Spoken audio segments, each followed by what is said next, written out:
It's the George Plaster Show. 30 years of the best sports talk in Middle Tennessee. Featuring Tennessee Sports Hall of Famer Watson Brown. And it's a shame it's taken this long to get an introduction for this Tennessee Sports Hall of Famer, Kelly Holcomb, along with young gun Billy Derrick. And now, here's your host, George Plaster. Hello again, everybody. Welcome in on, man, it is a hot Wednesday. Holy cow. And apparently going to be that way for the next few days. At the moment, we are podcast only. We should be joined by radio in a matter of moments. The Braves have won in Milwaukee, by the way, quietly, as the Phillies have sort of died on the vine a little bit. The Braves are now within 6.5. And while I'm not trying to get too excited, just remember this. 4 in a row at home against Miami this weekend. Phillies go to Seattle to take on the tough Mariners. Who knows? Maybe nothing comes of this, but you never know. Let's check in very quickly. Over in Murfreesboro, say hello to Kelly Holcomb. Kelly, how are you? Good, George. How you doing? I'm good. What do you know good? I don't know, man. Like you said, it's hot.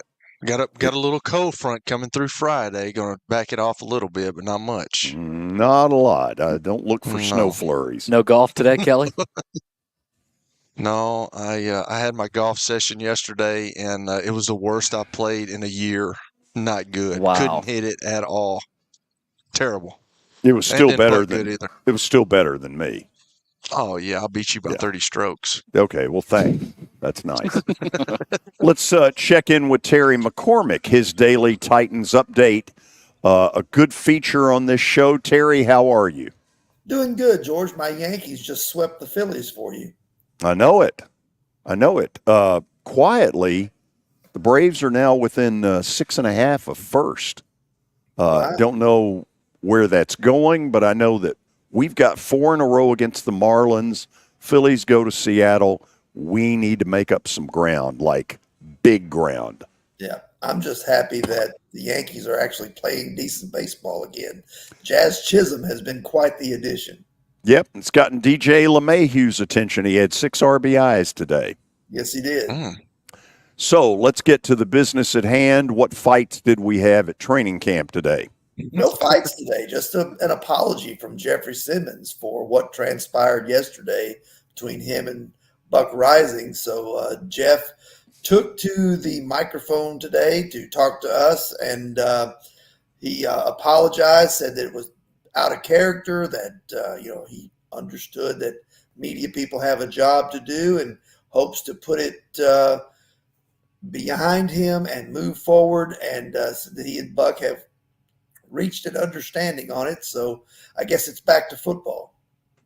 Okay, let's go back to football then. Tell me what went on today. Thought it was a much better day for the offense. Will Levis said it was cleaner, much sharper than the first day of practice, not nearly as many penalties, false starts, things like that sometimes happen early in camp. The defense is really testing this offense, at least the first group.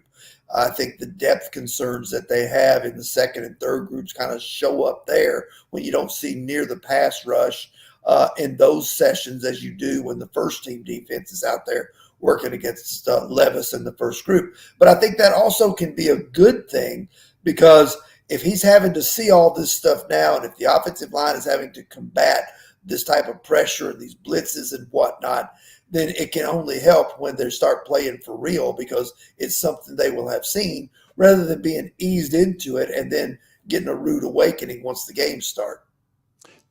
By the way, for a radio audience that may be joining us, welcome in on this Wednesday afternoon after the Braves' victory. We're in the middle of Terry McCormick's Daily Titans Update. Terry, we know that there's a lot that's going to be different. This team's going to throw the football. It's going to get into the 21st century offensively. What are you noticing that's way different?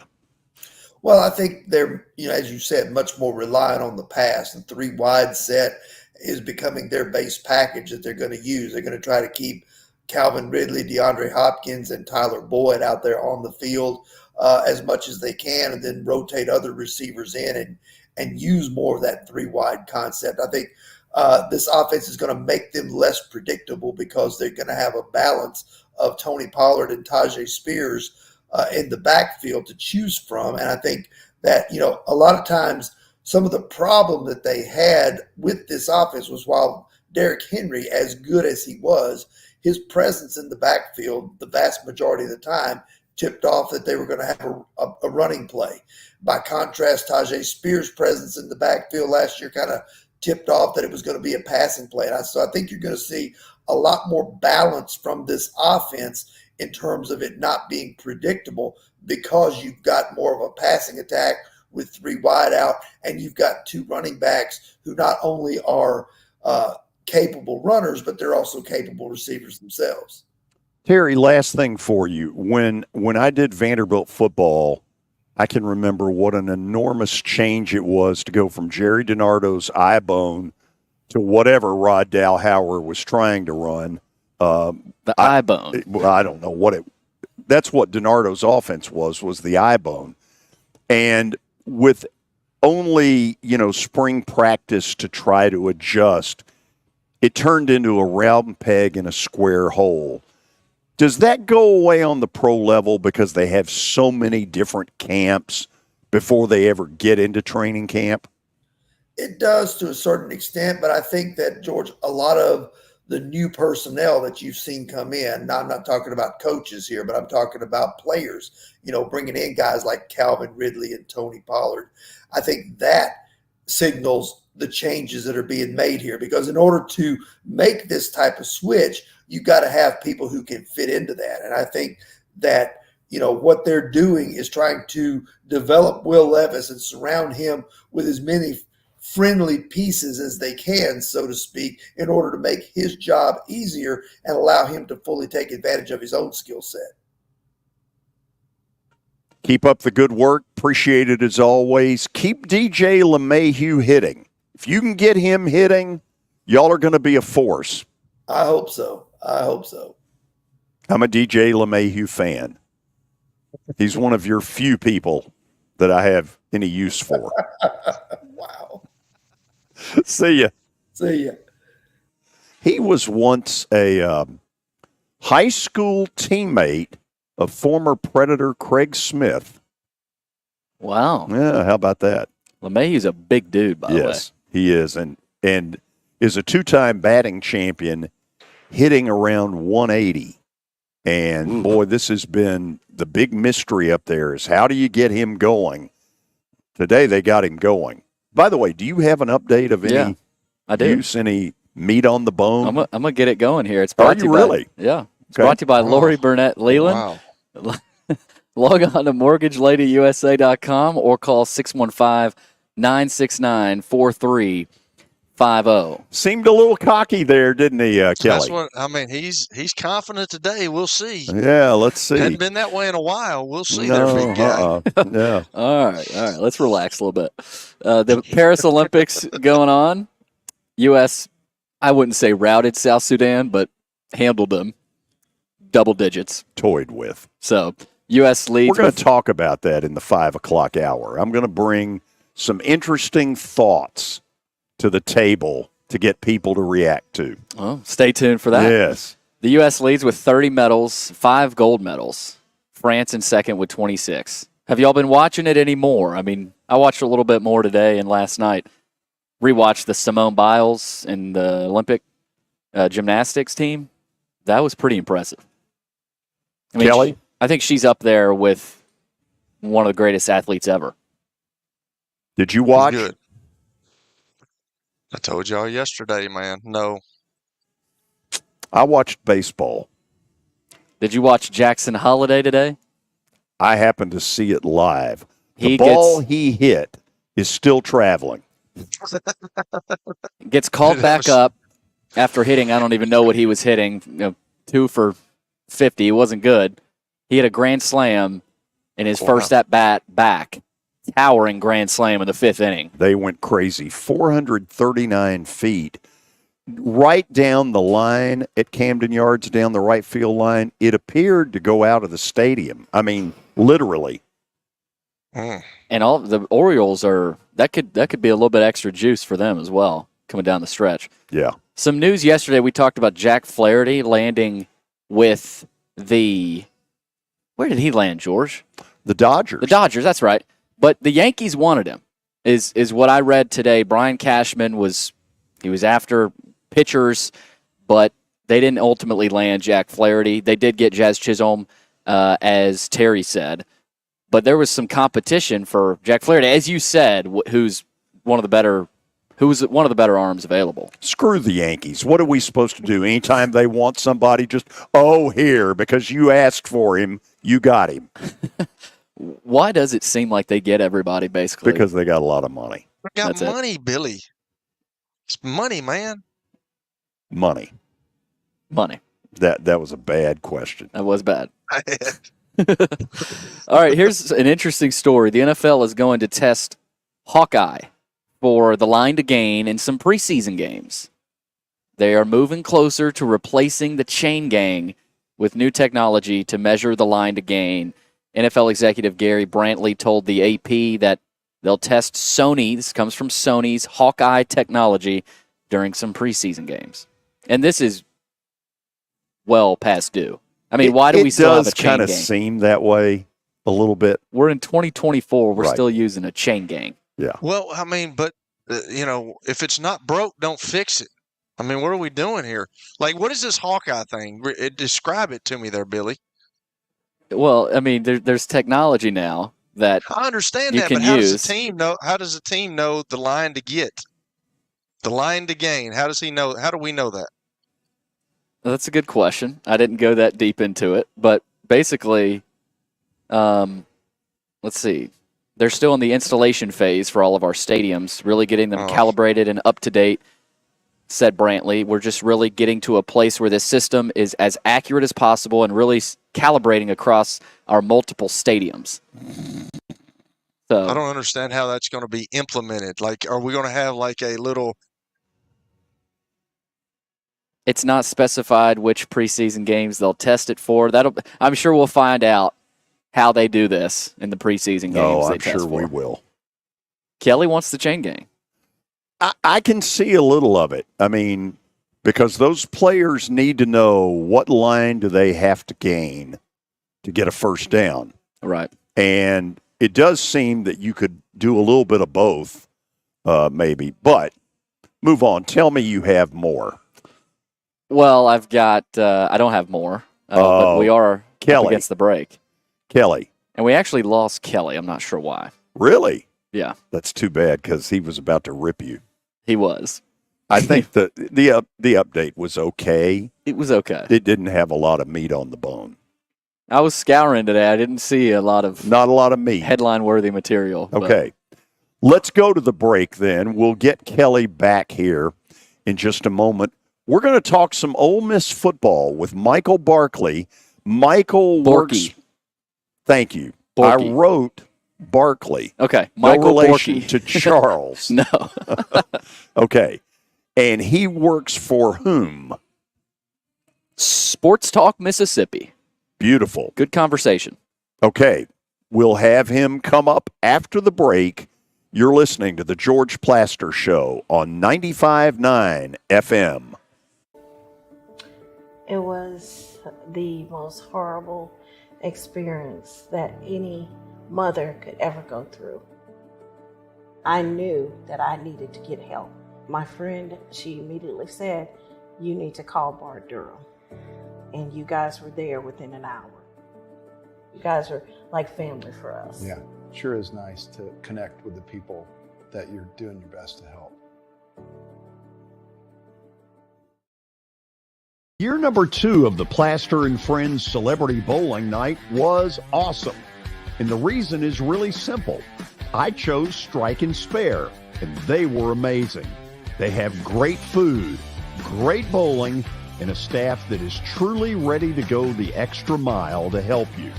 They have 5 family fun centers in the area to choose from.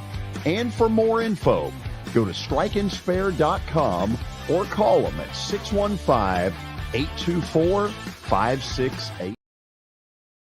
Venture Express has been helping people in this area for more than 40 years. They're headquartered in Murfreesboro with over 30 years of dedicated fleets involving production, manufacturing, and corrugated experiences. They're an asset-based company with over 700 tractors, 4,000 trailers, and 800 drivers. If you need their help, dial them up 615-793-9500 or log on to ventureexpress.com.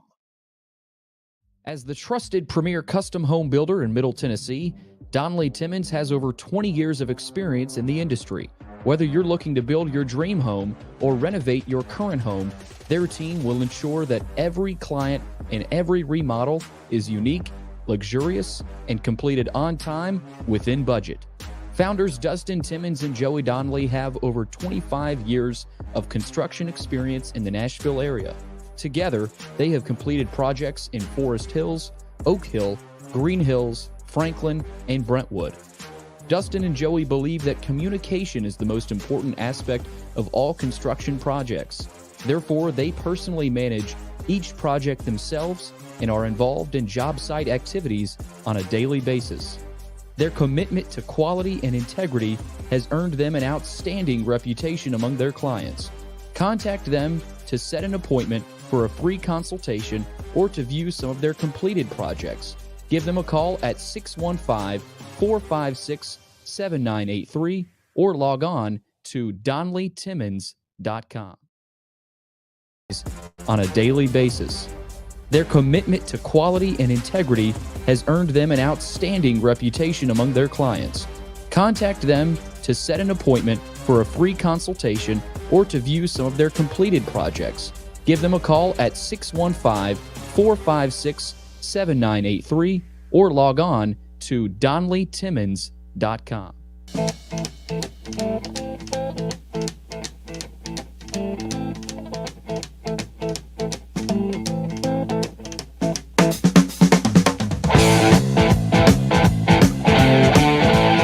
We're headed down to Oxford, talk a little Ole Miss football with Michael Borkey from Sports Talk Mississippi, part of the Super Talk network down there. Michael, let's start with the offseason. Obviously, Rebel fans excited about the season, but NIL, transfer portal, runs college football.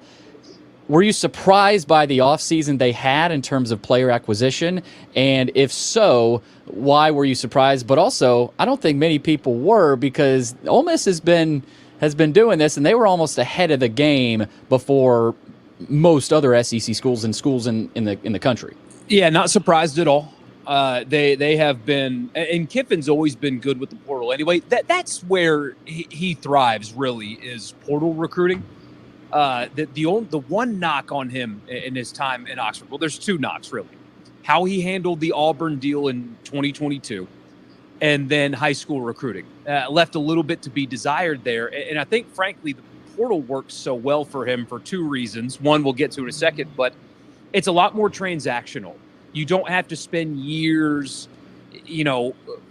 making friends with their parents and their girlfriends and their cousins and writing letters and doing all that stuff. Portal recruiting, it's, hey, here's how you fit into this offense. Here's what we can pay you.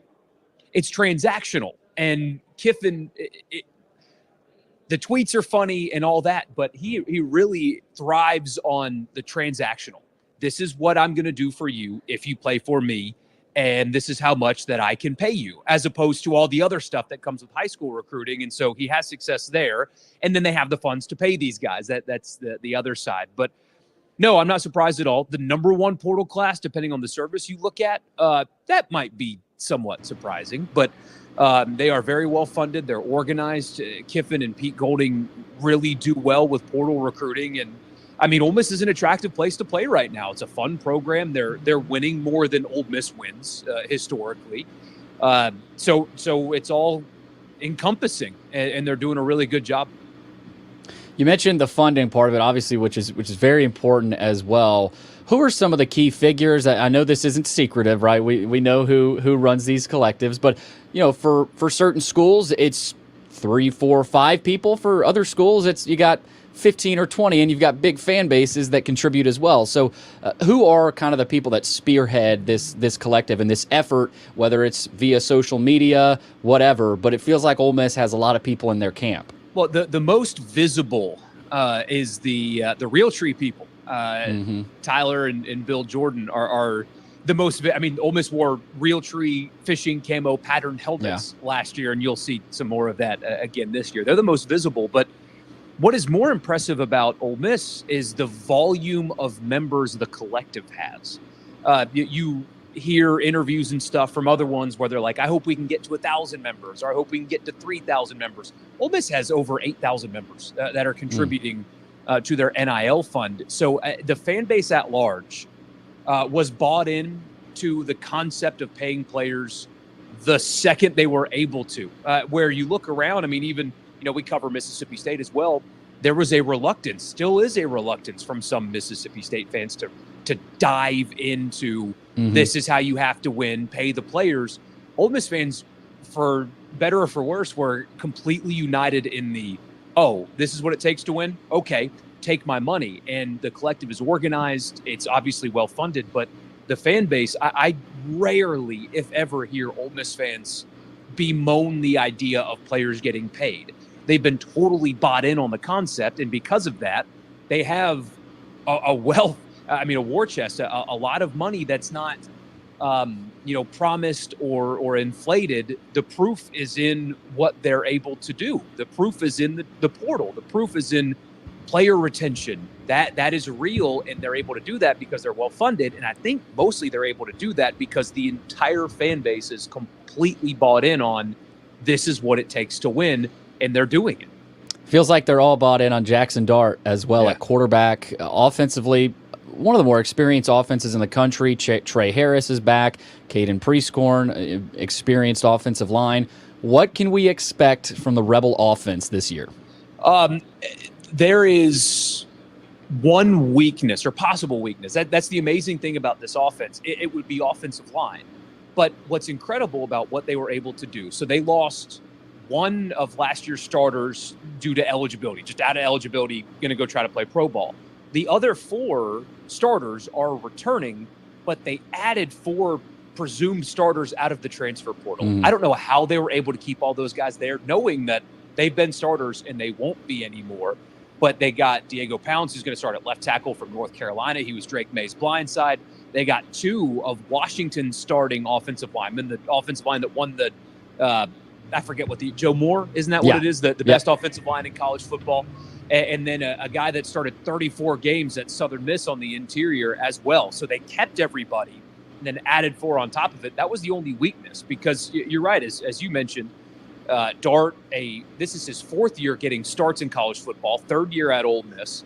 Trey Harris should have been a 1,000-yard receiver last year, was 15 yards short, and he missed a couple of games. Jordan Watkins is a guy that is really underrated. He's back. They added Juice Wells from South Carolina, who, when he's healthy, you see how explosive he can be. Prescorn's back, and his backup is a Virginia Tech transfer who started for Virginia Tech last year. The running back room is obviously without Quinshon Judkins, who's an elite-level running back, but they replace him with Bentley, who's been there. Henry Parrish, who's also been at Ole Miss before, but he went to Miami. He's now back at Ole Miss, so a very experienced guy there. Rashad Amos, who ran for over 1,000 yards for Miami of Ohio last year. And Logan Diggs, who transferred from LSU. He was LSU's leading rusher last year. So even though Judkins is gone, the entire room is filled with a bunch of guys that have done it at the Division I or Power 5 or SEC level already. So you should expect them to run a lot because that's what Lane Kiffin does. 55 to 60-40 in terms of run-pass distribution. So they're going to run the football a lot. But it's a pick your poison. There is no, when it comes to weapons, real noticeable weakness that they have on this team right now.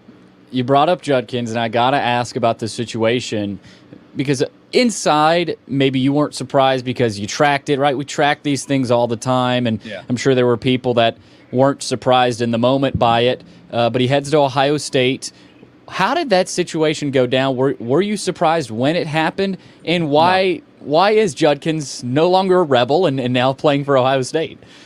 So there's a few things. One, there were some locker room issues. And, there's a lot of locker room issues. There's a lot of players that not everybody gets along in a locker room. So you can think that's the biggest thing or nothing. But there was some internal strife. You could see it in the Peach Bowl. In fact, if you go watch the Peach Bowl closely, There's a play where he was tackled and reached up his hand to Williams, the left tackle, and Williams just ignored him and walked right past him. There's a moment in the game where, as they're walking off the field, you can see Judkins say something to an offensive lineman, and Dart goes over to Kiffin and says, "Take him out of the game. Take him out. We're not playing with him anymore." So there was that kind of stuff that was going on. But eventually it got to a point. They wanted him back. So it got to a point, though, where the money that he was asking for after renegotiating a contract and agreeing to a new contract that would have paid him getting close to $1 million came back and said, "I need more." And Ole Miss decided, "You're not going to get any more. That's it. This is the final offer," and chose to then hit the portal and go elsewhere. So they wanted him back. He's an elite level player, regardless of whether or not his teammates liked him or not.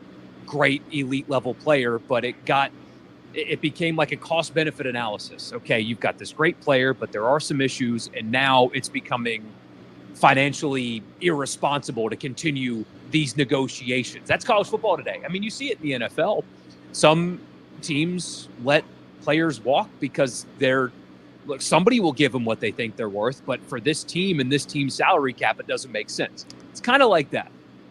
Let's go defensively. Pete Golding obviously steps in as the defensive coordinator and has done a phenomenal job, right? But one question is going up against elite offenses, right? Offenses that can just manhandle you, right? Felt like Ole Miss struggled a little bit when they faced an offense that, they could probably beat, but maybe didn't step up to the occasion, rise to the occasion. You got a couple of transfers, Princely Amon Mielen, Walter Nolan, a lot of talent, of course, on defense as well.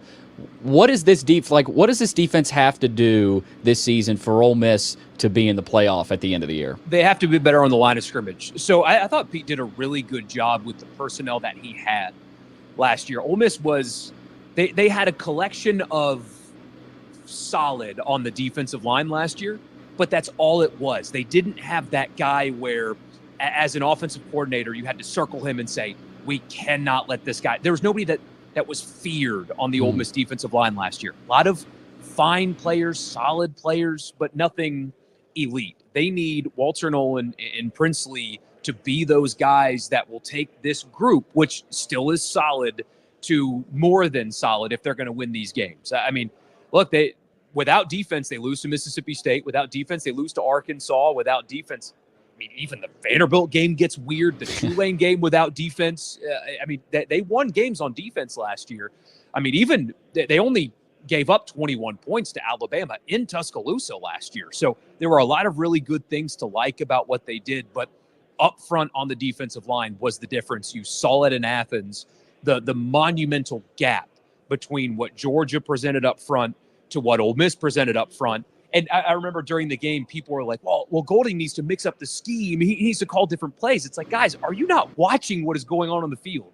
He could have called the game of his life, and they still would have gotten smoked because they were getting beat up so badly up front. That's the X factor for Ole Miss's defense this year is, can they go from solid to championship contending level? And they need Nolan and Princely to be those guys, because what's remaining is solid, but solid's not going to win you a championship. Last thing, let's go overall. Looking at the schedule, feels like Ole Miss should start 6-0, right? And then you go to LSU, which arguably looks like could be the biggest game of the season, or at least one of the biggest games in the season. But then you host Oklahoma, and then at Arkansas, then Georgia. The second half of the schedule is really tough. So let's just kind of narrow it down to that. The second part of the schedule there, what's the best case and maybe worst case scenario for the Rebels this year? Worst case is anything less than 10 wins and missing the playoff. They have been building to this point. It is a very expensive roster. So anything short of that, barring like catastrophic injuries, is a failure, basically. But they're getting some of these road games at the right time. You mentioned at LSU, it's never easy. That's the most difficult one. But if you're going to play LSU, I think it's a perfect opportunity with their seemingly lacking defensive personnel to play them. But besides that, Fayetteville's usually a house of horrors for Ole Miss. It's going to be a really bad Arkansas team. Gainesville is traditionally a really, really difficult place to play. That's the second to last game of the season. Will Billy Napier even be on the sidelines by then? And look at Florida's stretch going into that game. I mean, they have the worst schedule in college football, but right before that game, it's brutal. South Carolina, I think they're going to be more of a test than some people in Mississippi do, but not a particularly good, expected to be a particularly good South Carolina team this year either. So there are 4 conference road games, 3 of which traditionally really difficult places to play this year, not expected to have really good teams on it. So they got a nice scheduling break there. And we'll find out in Oxford if they have closed the gap between themselves and Georgia. But the beauty of the 12-team playoff is you don't have to beat Georgia. With the right breaks, you don't have to beat LSU.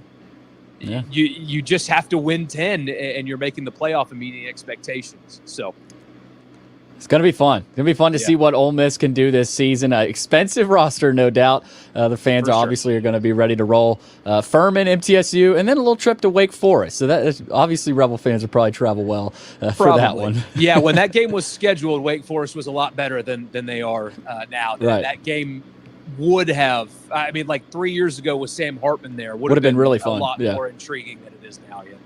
That's Michael Borkey, Sports Talk Mississippi, a part of the Super Talk Network, talking a little Rebels. Michael, thank you so much for taking the time. Anytime, man. That's Michael Borkey. Coming up, we're talking a little bit more college football right here on 95.9 FM. As you might be able to tell, my buddy Stan Harrison, he's an Alabama Crimson Tide fan, but he's actually here to talk about Apple Collision Centers. Hello, Middle Tennessee. I'm Stan Harrison, CEO of Apple Collision Centers, and we understand the stress it causes in having an automobile accident. We can help you ease the stress of the auto body repair process at our 3 locations. We're conveniently located in Old Hickory, Hendersonville, and Gallatin. We've got rental cars available, we have PDR technicians available, and we have windshield technicians available. Please stop by one of our places and see us if you need our services. And by the way, when you come in his office, this just in, he's a sports fan. You were in a crash. Yeah. Your kids were in the car with you. We're very lucky to even be telling this story to you. Nikki treated us like family, and she was very caring and loving, and I'm just so grateful for that. She was somebody I could trust, and being a veteran, that's so important to me. My kids are going to have a better life now because I don't have to worry about those expenses that we were out.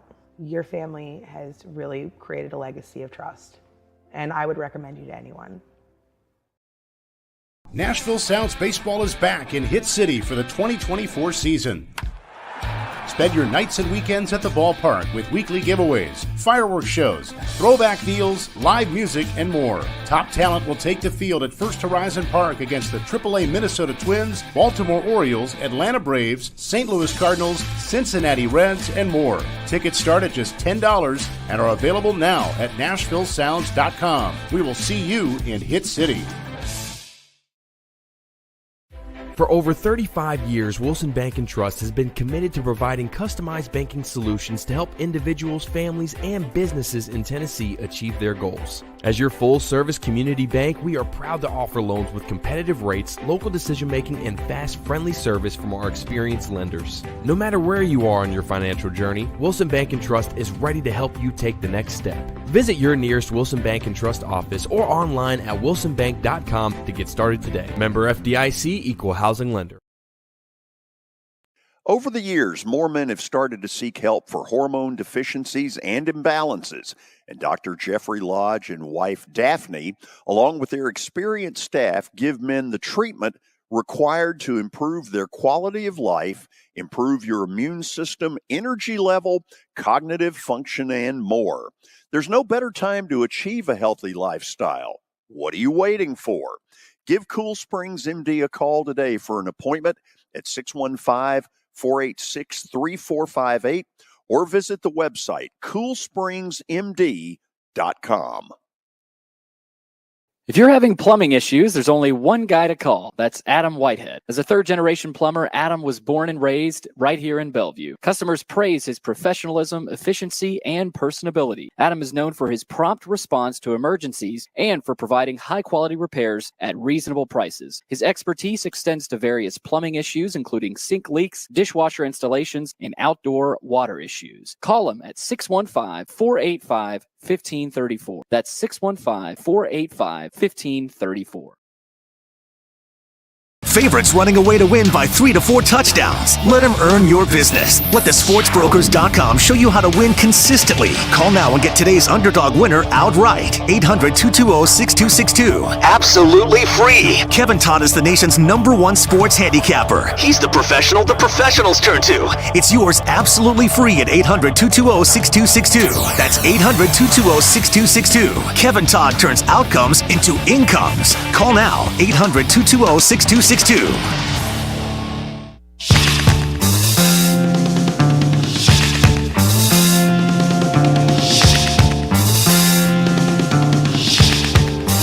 are back, and let's talk a little college football, and let's talk in particular, Kelly, Ole Miss Rebels, because you and I grew up, if we're being honest, I'll move over there.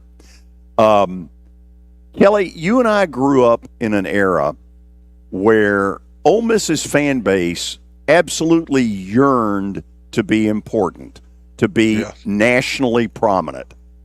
And you were like, please, you're not even close. And all of a sudden, in the new world order, coupled with Lane Kiffin, coupled with a fan base that apparently has got a little spare change, you know, I'm starting to believe that this is a program that can get to a playoff. Well, I kind of believe so too, George. I'll be honest with you. I mean, obviously Lane Kiffin, you know, had a stint at UT, a stint at USC. Now he's got a stint at Ole Miss, and he's done really well. You know, I think he's had 2 10-win seasons. I think they've only had, how many 10-win seasons have they had? Like 3, 4? I mean, it's not many. Not many. Yeah, it's not many. And like you said, when I was growing up, like when I was getting recruited, I remember I used to get letters from Ole Miss, but nobody knew about Ole Miss. I mean, Ole Miss was kind of a, you know, a 6, 7, maybe 8-win team every year. But now, I mean, he's done a really good job. I think when Billy was talking right there, I mean, you know, the Borkey guy talked about how he's done a really good job of being in the transfer portal. I don't know how much personality-wise he has, but, like, you know, going to a high school kid's home and sitting down, I don't know how good he was. But, you know, with this transfer portal deal, I think the guy hit it right on the head. I mean, that's what you're talking about. You're talking to these young kids and you're telling them, hey, how can you fit into this program? Here's what we're thinking about. Here's how you can help us right up front. And then you put the money involved. I think that's why he's got an excellent shot. Now, he's obviously confident that he thinks that they will be in the college football playoffs this year. So I don't know, man. I think they're right on the cusp, and we've talked about that. But I think, you know, it seems like that their fan base is thinking that if they don't make it, you know, it's kind of a bad year this year. So I don't know. We'll see. We'll see how it goes. But when he says that, you know, I don't think we have to win the Georgia game or we have to win the LSU game. If we just win 10 games, I think we're in. So we'll see how it goes. Yeah, both 10-win regular seasons for Ole Miss have come under Lane Kiffin. Like you said, Kelly, the first one in 2021, they went to the Sugar Bowl, and then last year, right? Here's where I don't quite know what to think. Okay, on one hand, a year ago, when they get on the national stage, Georgia stuck their throat in the dirt in Athens to the tune of 52-17. Wasn't even a game. Georgia just lined up and kicked the ever-living crap out of them. Yep. And about the time I'm going to say, okay, it's Ole Miss and it's a nice offense and it's fun, but they're not going to win a bowl game against Penn State. Truthfully, they dominated Penn State in the Peach Bowl, And that one is what had me saying, whoa. Georgia, Kelly, this is where I don't know what to think about them. Well, I mean, I just don't know. Like, it seems like, James Franklin goes up to Penn State and, he can't beat Ohio State. I mean, they beat him on that fluke deal where they kicked where they blocked the field goal attempt and they ran it back. But, he can't sniff Ohio State, and that's what he was brought there for, or Michigan right now. And it just seems like, when they get in big games, they lose those big games. And I just think Ole Miss, when you're talking about Georgia, we're talking about Georgia, the Alabamas of the world, the Ohio States of the world. That's kind of a different level right now. Michigan's up there too. Now, I don't know how they'll do without Harbaugh, but that's kind of a different level now. So I think Michael Borkey talked about it a little bit.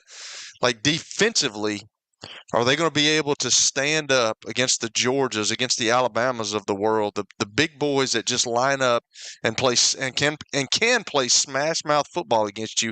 Can you stack up against that? Because if you can't, I mean, I don't care how good your offense is, if you can't stop people on defense at least a little bit, you're not going to win. So, the Georgia deal is a little different, man. You're playing like Kirby Smart's got it going down there, just like Nick Saban had it for over a decade at Alabama. I mean, I don't even know if he has to recruit much anymore, because if he just gives a call to somebody, they're more than likely going to go to Georgia. Just like the receiver that was at Vanderbilt.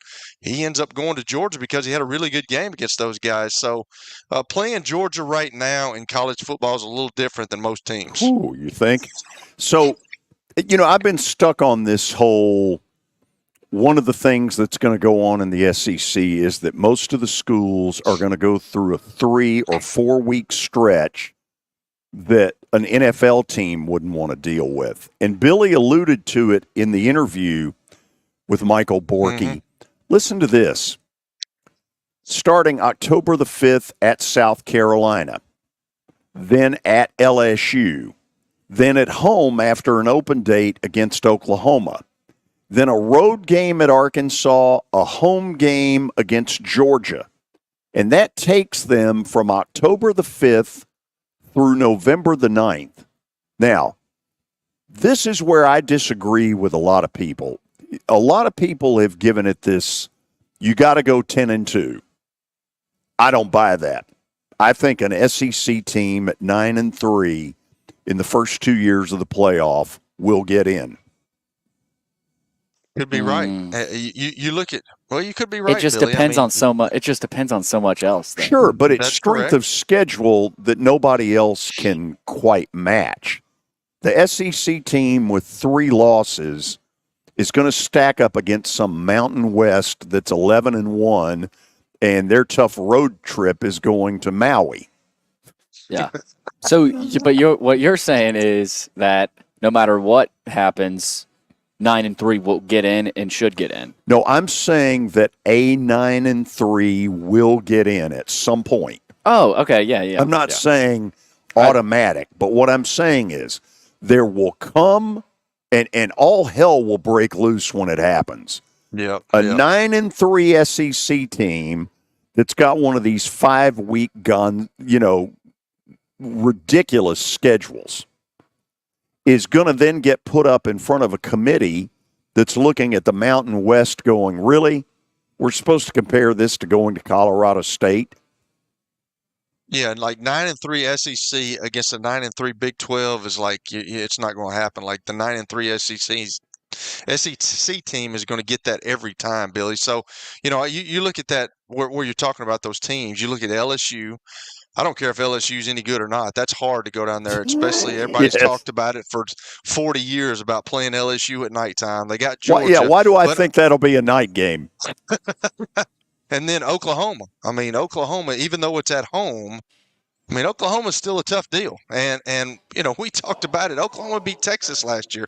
Everybody's just big and bad about Texas and thinking Texas is going to come in here and do all this stuff. But Oklahoma beat Texas last year. So, that's 3 really tough games. And then you sprinkle in South Carolina and Arkansas.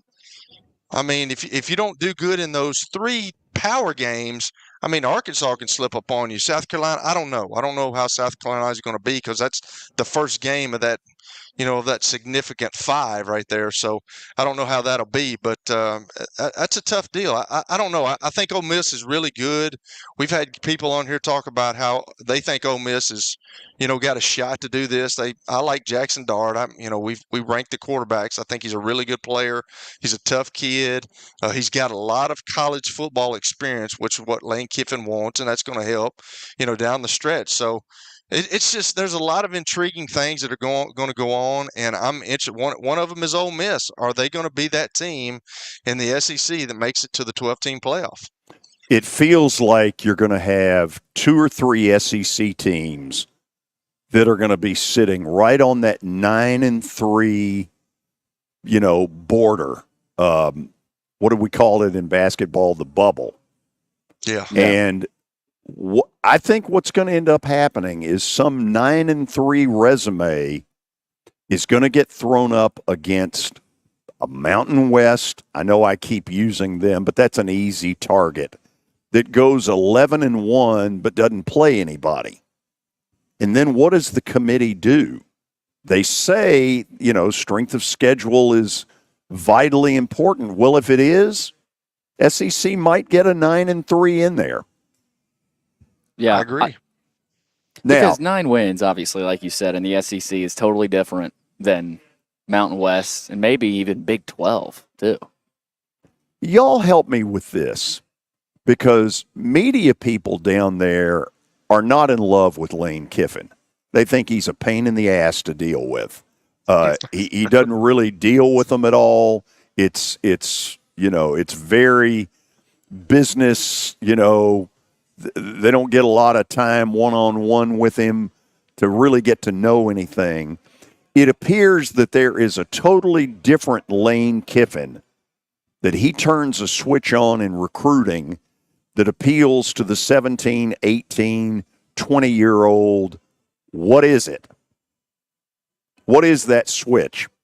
I don't know, George.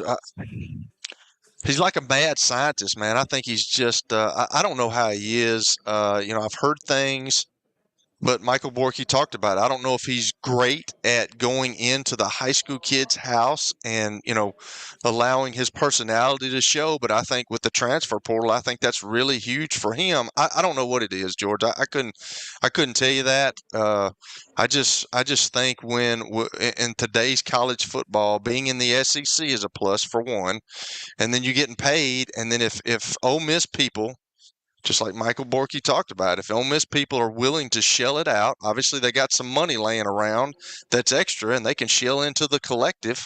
I mean, they're all in. So they want, you talked about it earlier about them they yearned for a winning team, and I think they've got it now. And he's brought that, personality or not. I don't know. He's got the Tony Vitello effect. He's the Vitello of college football. He does appear to have some of that. That's a really good. That's good. Yeah. That's good, Billy. And there's probably listen to Kelly. Think about it. They're young, probably similar in age. Kiffin was a good quarterback. I don't think we're talking about Vitello being a pretty good pitcher in his day. But that's a really interesting comparison.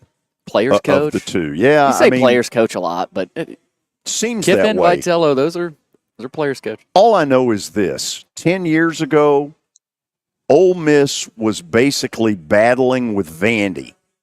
They had a 2 or 3 year period of some great games, one of them being a Thursday night game that started the college football season, where Ole Miss had to score in the last minute here to win 39-35. Now, that was when James Franklin was at Vandy. Look at the upward trajectory of Ole Miss in the last decade. It is staggering. He's a perfect fit there. Stat of the day, as bad as it may be, is coming up, and then we'll talk with former Vanderbilt All-American in baseball, Pedro Alvarez. He will join us to start the 5 o'clock hour. You're listening to The George Plaster Show on 95.9 FM.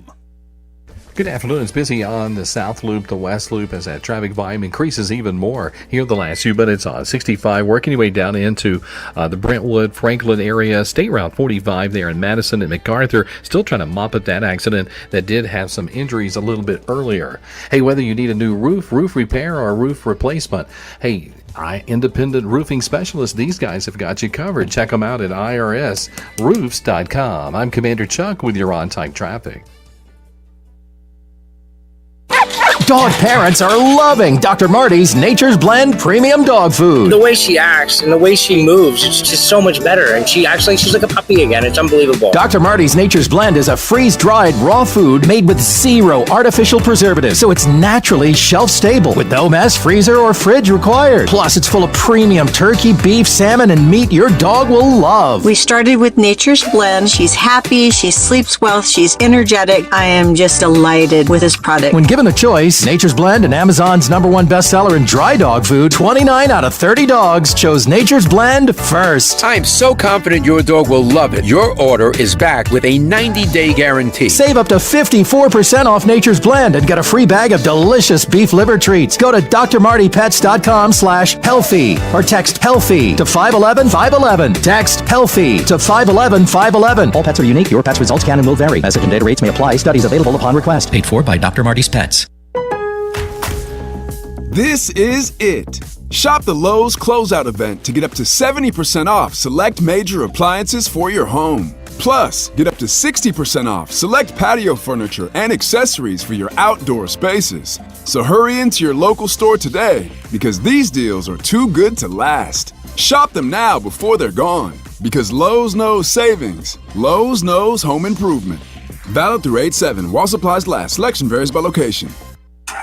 Looking for a way to elevate your engine's performance? Start with Napa Full Synthetic Engine Oil. It provides faster oil flow for hot and cold temperature protection in the harshest driving conditions. Regular use can help your engine run cleaner and longer by defending against sludge and buildup, improving overall engine performance and fuel efficiency while increasing the time between oil changes.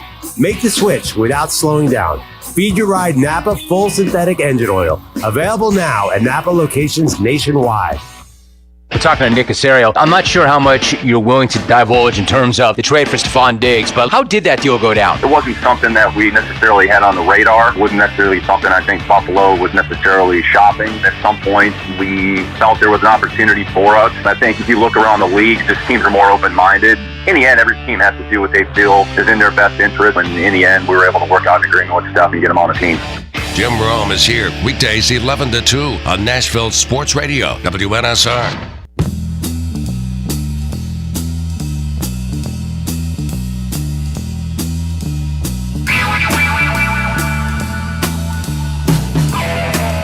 Closing out this first hour, stat of the day brought to you by Adam Whitehead Plumbing in Nashville. If you got issues with your water heaters, bathrooms, kitchen sinks, water or sewer lines, give Adam a call, 615-485-1534. All right, we're going baseball today. Everyone knows the White Sox could rival the 2003 Tigers with their awfulness. But in 2018, a team came dangerously close to tying the Tigers' 119 losses. Name that team. Oh, good gosh. I ought to get this, and I'm not sure I'm going to.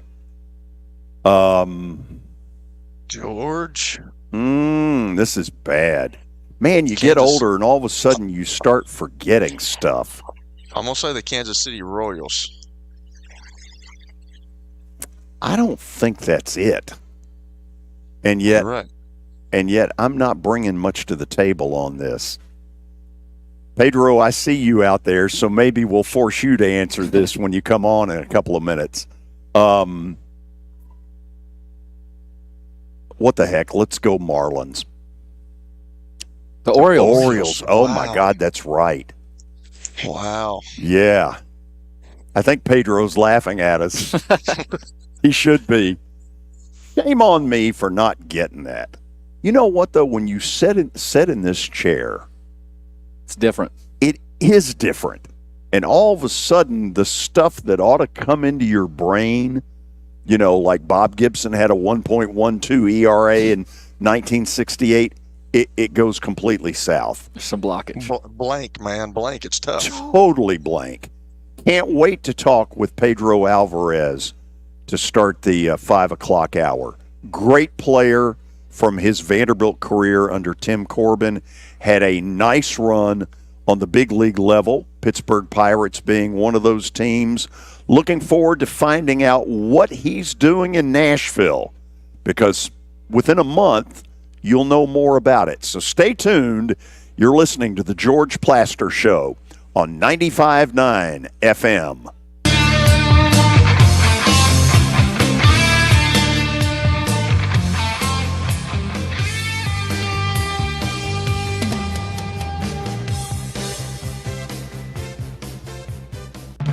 On air and online, Sports Radio WNSR, Brentwood, Nashville.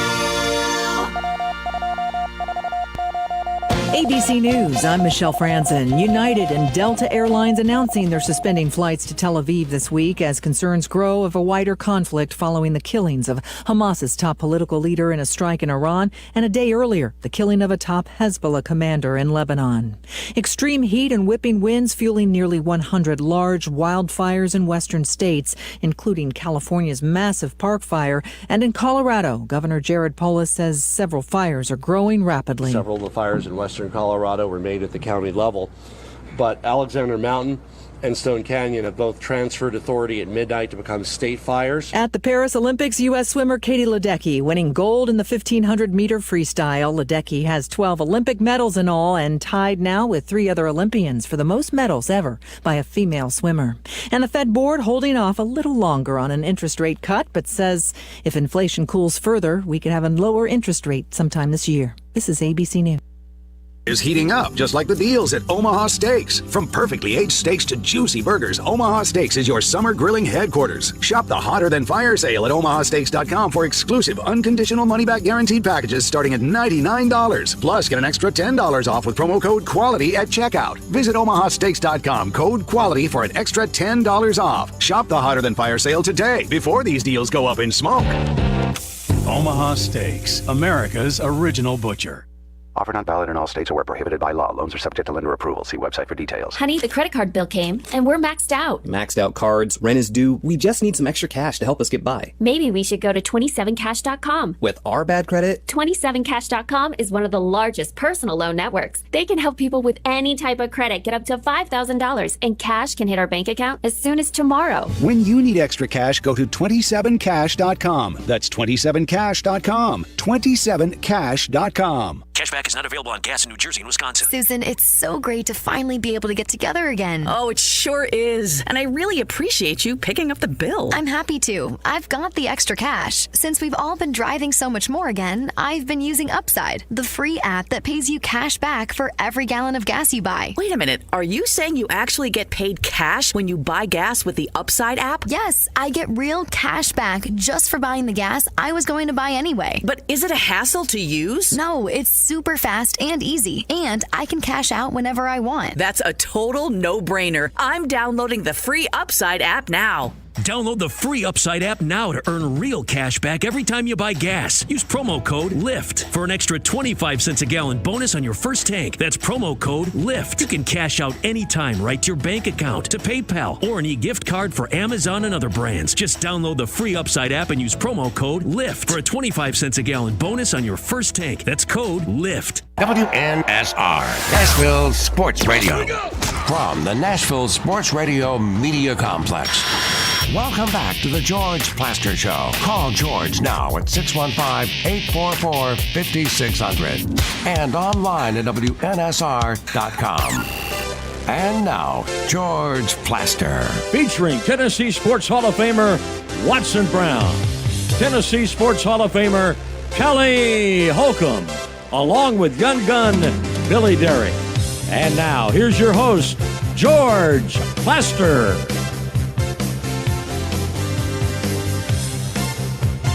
And we welcome all of you into the 5 o'clock hour from our digs at the Ford Ice Center in Bellevue. Very excited in about 30 seconds to say hello to former Vanderbilt Commodore and former Major League Baseball star Pedro Alvarez. I'm going to read basically off a press release exactly what's going on here.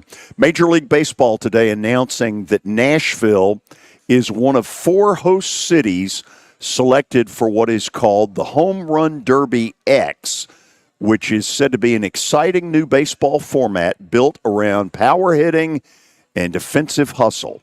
Comes to First Horizon Park Saturday night, August the 31st, right at the end of the month. It will still be very warm. They'll be able to get loose, and it'll be a lot of fun. Let's say hello to Pedro Alvarez. Pedro, how are you? I'm doing pretty good. Thank you for having me on, guys. Yeah, first of all, for those who don't remember, this guy was a first-team All-American at Vandy. If you go back toward 2007, one of Tim Corbin's first teams that really had NCAA tournament breakthrough kind of stuff. Pedro, give me some thoughts on what it was like playing for him back then. Oh, I mean, playing at Vandy was an absolute treat. You know, the memories that I had from playing there with my teammates and Coach Corbin have been nothing but great memories. And you know, it's a place where you learn to grow up as a individual. You mature as a baseball player, but the things you learn along the way. By going to a place like Vanderbilt, really is you know, the special part about going there. How did he get you? Because it's not like you were from Dixon, Tennessee. You were a long ways from Nashville. Yeah, I mean, we just started building a relationship my junior year in high school, and just over time and bumping into him in tournaments and. Just got the opportunity to build a relationship with him and build this rapport. And for us, it was easy. You know, it was a place obviously with great academics. You know, the opportunity to play in the SEC, and obviously, you know, when you're selecting a school, especially for athletics, you know, you want the opportunity to. You want to at least think that you have the opportunity to play right away and play as much as you can. And so, you know, I knew that I had an opportunity going in freshman year to earn a spot and again compete in the SEC. And we also knew that I was going to be taken care of there. You know, Coach Corbin was like a dad to me and still is. You know, and so. From that aspect, it was an easy decision for my parents, and for me, it was also just a no-brainer. Not only is Pedro involved in this, couple of other big-time former major leaguers, Andrew Jones, biasly, given that I'm a Braves fan, as good a defensive center fielder as I have ever grown up seeing. Nick Swisher, who has the Ohio State Stadium, the baseball stadium, named after him. 2 of the contestants in this thing. Pedro, what can you tell us about this format and what you'll be doing with it? I mean, I think it's a pretty exciting format. You know, we got a mixture of obviously of offense, but also defense, which I don't think I've ever seen in a home run competition before. And I think it's really cool what they're doing with the mixture of baseball and softball and local talent, right? And so I think that's a pretty neat event, and the fact that, you know, Andrew Jones is going to be there and Manny Ramirez, you know, 2 guys that I idolized growing up, and Nick Swisher too, who I grew up watching growing up in New York, you know. So for me, it's hard. Obviously, I'm there to compete and I want to win, but it's hard not to kind of, you know, the fanboy in me to come out and to be in the presence of these guys is really, really cool. How could I have left Manny Ramirez off that list, because he's part of this as well. Hey, tell me one more thing before I turn you over to Kelly Holcomb. we've just had the Major League Baseball All-Star Game, and of course the home run hitting contest happens the night before. When I watch that, I have always hoped that players from the Braves would never end up in it, because I think you end up with some really bad habits as you're just swinging from the heels from beginning to end. Number one, how tiring is that thing, and how hard is it to not get into bad habits? It's obviously the more home runs you hit, the more tired you get, right? But I don't have too much experience on that end. But no, it's basically a glorified batting practice, right? Like it's just on the big stage, and I think if anything, if a guy might take just like just a bent out of shape swing that might tweak something, I think that's more the real issue in terms of picking up bad habits from that. I think it's coincidental that there's been instances where guys have maybe struggled afterwards, but I just don't think that a home run derby is enough to really like throw somebody off their game like that. Kelly, I lied. I'm about to ask him a question I'll bet you he's never been asked. You ready? Mm-hmm. Pedro, if you had been in that deal, the home run hitting deal, who would your pitcher have been? For what home run? The major. If you had ever been in the home run derby the night before the All-Star game, who would your pitcher have been? I thought you were Pedro. Yeah, in 2013. Yeah. Oh, well, One year. okay, even better. Who was your pitcher? Yeah. Well, it ended up being a coach in our minor league system when I was in Pittsburgh, a close friend of mine who I've known since I was a kid, Rudy Pena. I wanted it to be my dad, but a couple of years prior to that, he had just gotten that spinal fusion surgery. So he actually just started throwing BP a couple days ago to get me ready for. Oh, beautiful. But that would have been my wish to have my dad. Thought about calling Blake Allen. He used to throw unbelievable BP at us at Vandy. Isn't that a huge part of whoever's going to have success, that pitcher has got to get it right to your wheelhouse? Yeah, and I think that a lot of people forget that it might be more nerve-wracking for the BP thrower than Yeah.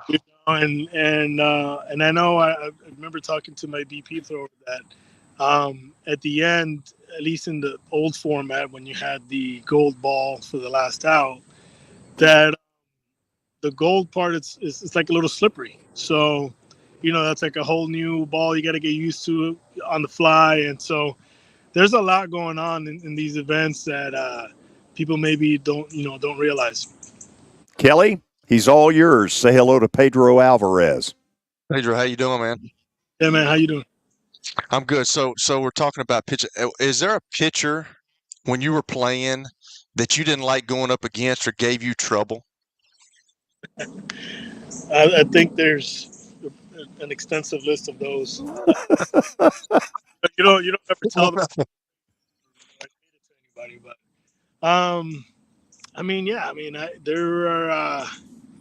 Chapman was not very fun to face.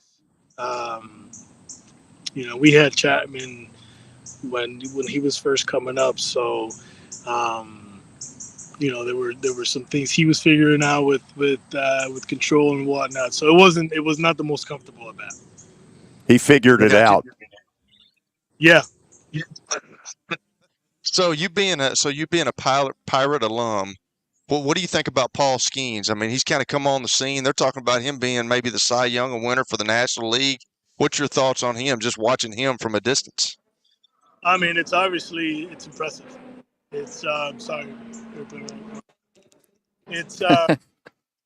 it's really impressive what he's been able to do. Obviously his abilities. I think it's kind of cool the way he's been just making the game more exciting. I know there's been a lot of people who have been tuning into Pittsburgh games just to watch him pitch, and I don't blame them. So my last question to you is this: is being in the minor leagues, how big of an adjustment is it from you, playing in the minors, even at the AAA level, and then going to the show, as they call it, the major leagues? How big of an adjustment is that because there's a lot of stuff you got to do. I mean, there's a lot of stuff on the field, but then you got stuff off the field as well. But like, how big of an adjustment? Because I know people go, guys as yourself that are good hitters, you go through slumps. How do you get out of that stuff, and what is the adjustment coming from minor leagues to the major leagues? I think I have a pretty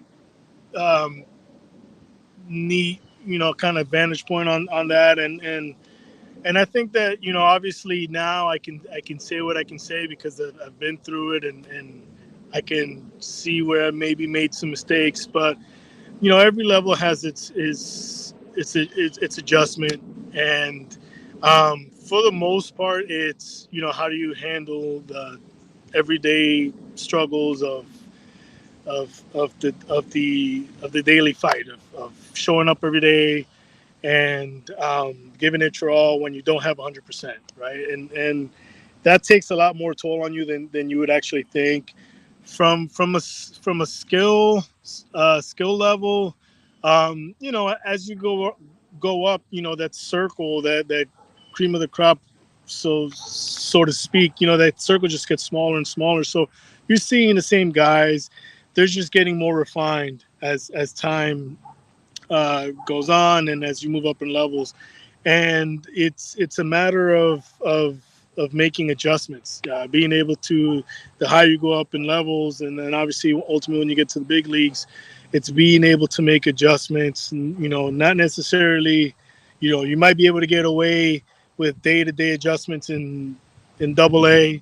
It might need to be game to game in AAA or at bat to at bat. But once you get to the big leagues, it's pretty much pitch to pitch. You got to be able to make these adjustments, and being able to recognize things that you're doing and know yourself as a player. So there's a lot of learning that goes on in the game, and that only happens with time.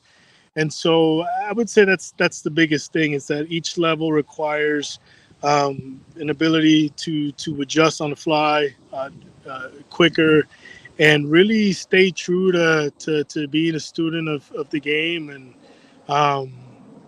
because those who don't work and those who don't study the game, they get left behind. Pedro, this is a little comedy here. I know you know what I'm talking about. 2008, you guys are at Memphis, and this went viral on YouTube. I don't know if you or Kelly have seen it, George. There's a fan, I would have guessed a Memphis fan, chanting "overrated" at Pedro, and you can hear it clearly through the video, the mic. What do you remember about that moment? Because I think that was fairly early in your college career. Take me back to that. It was actually my junior year, and that's why they were chanting. Okay. My draft year.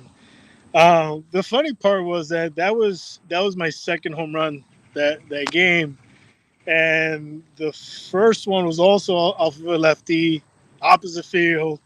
So then the next at bat, I'm hearing the chants, and we're used to the heckling.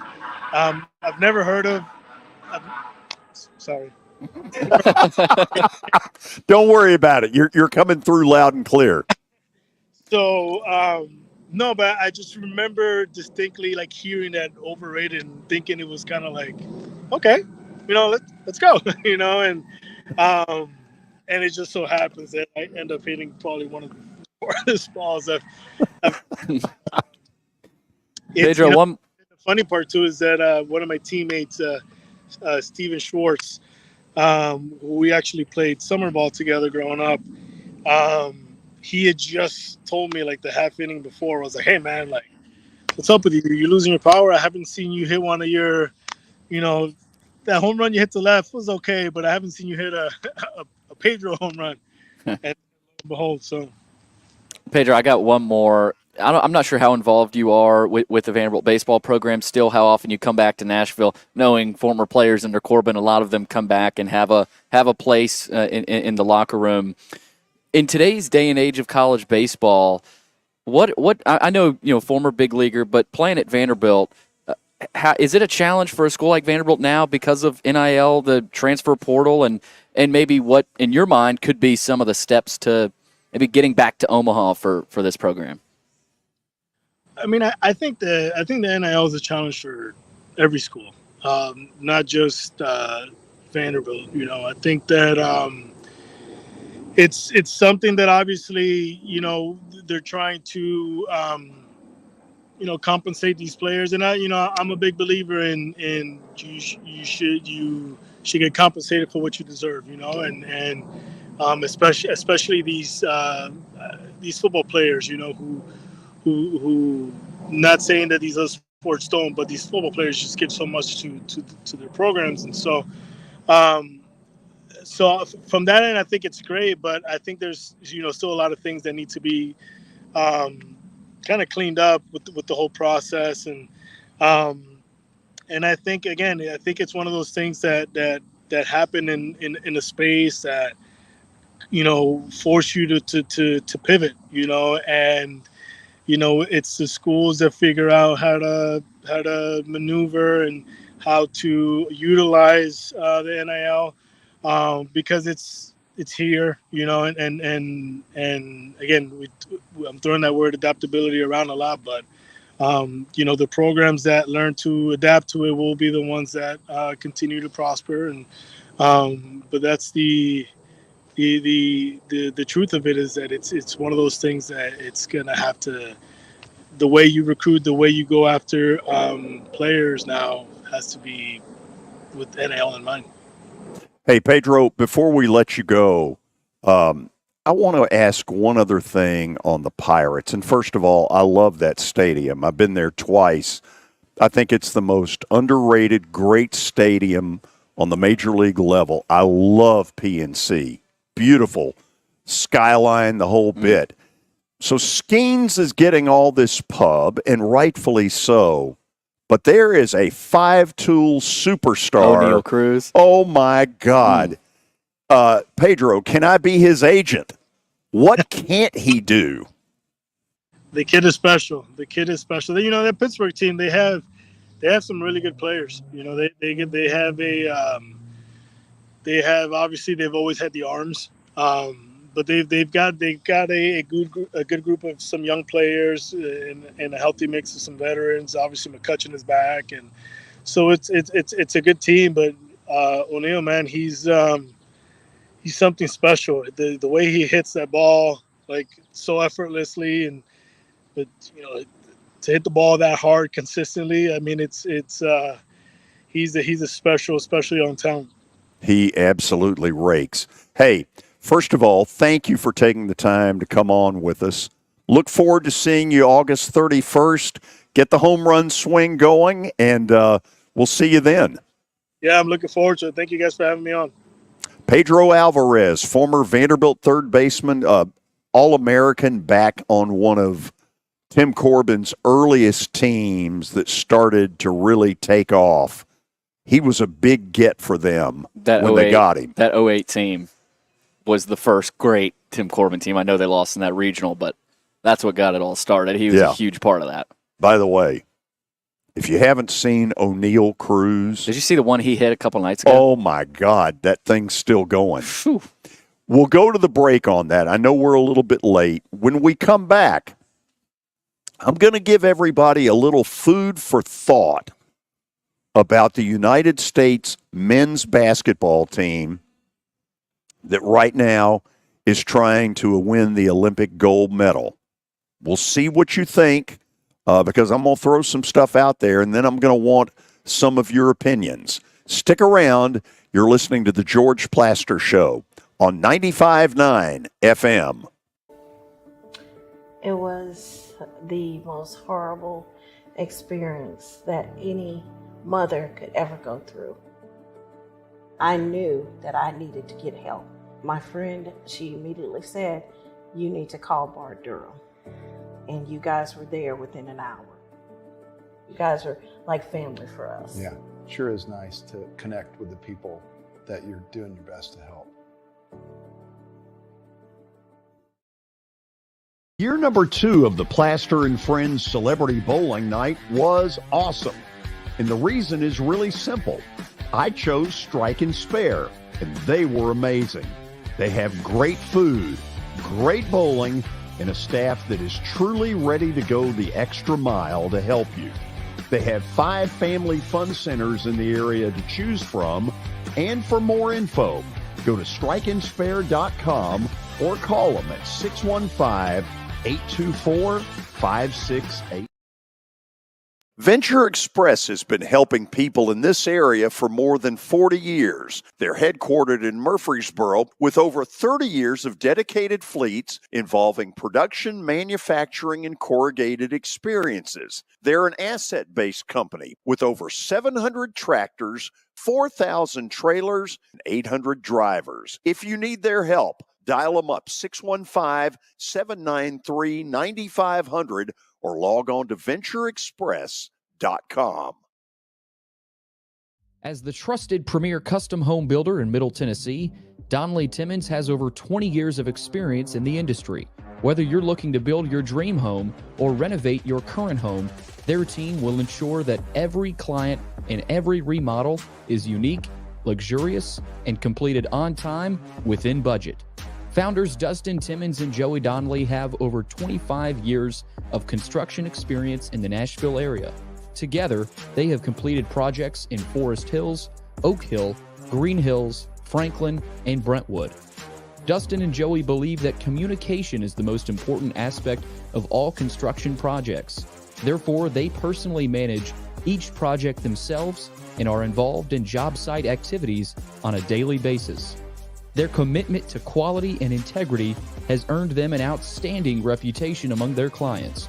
Contact them to set an appointment for a free consultation or to view some of their completed projects.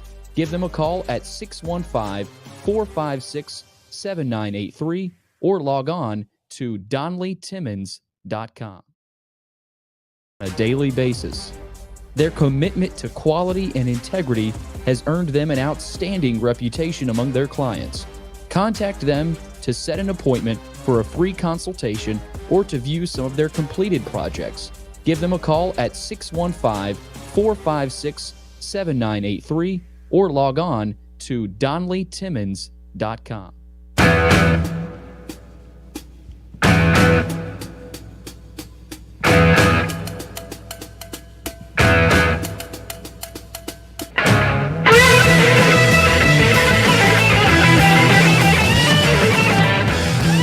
We are back, and I'm going to end up, Kelly, sounding like a chauvinistic American pig. Do you like that? You probably are. Maybe. So think about this. Now, I did watch some of the Olympics today with the basketball team, the men's basketball team going for the gold medal. And here's some thoughts I have, and you may come away saying he's lost his marbles. You may agree. Who knows? I'll be curious to see where this goes.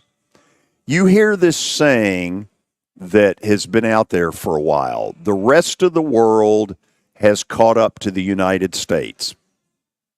To which I say, bull. No, they haven't. Now, have some countries gotten closer, way closer? Absolutely. And right now we're using the NBA guys. Back when I was growing up, we used the college guys. And I will claim that in the right setting, the college guys could still beat about 3/4 of the teams that are in the Olympics today. What do y'all think of that? Wow, that's a big statement, George. But I'm looking at the roster. I'm kind of with you on that. Now is Jokic playing for his country? I mean, I'm sure you've got some Serbia. NBA players. Yeah, I'm Yeah. sure you've got NBA players playing for their countries. But like, you look at that roster with Anthony Edwards and Anthony Davis and LeBron and Devin Booker and Steph Curry and Kevin Durant. Like, there should be nobody close, I don't think, in this Olympics. Now, maybe I don't know who is the team. Billy, do we know the team that would compete against them? Canada's got a pretty good team with Jamal Murray and Shai Gilgeous-Alexander and some pretty good players. Serbia with Jokic is a decent team. South Sudan was expected to be a team that could compete with.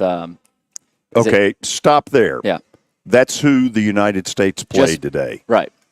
In watching the game, this is what I came away with. We kind of toyed with them. Yeah. Got a big lead in the first half. Looked like they took the pedal off the gas. Is that the right way to say that? Yeah. Okay. Foot off the Foot off the gas. Yeah. Whatever it is, I thought they did that in the second half. And here is a little bit of what's different.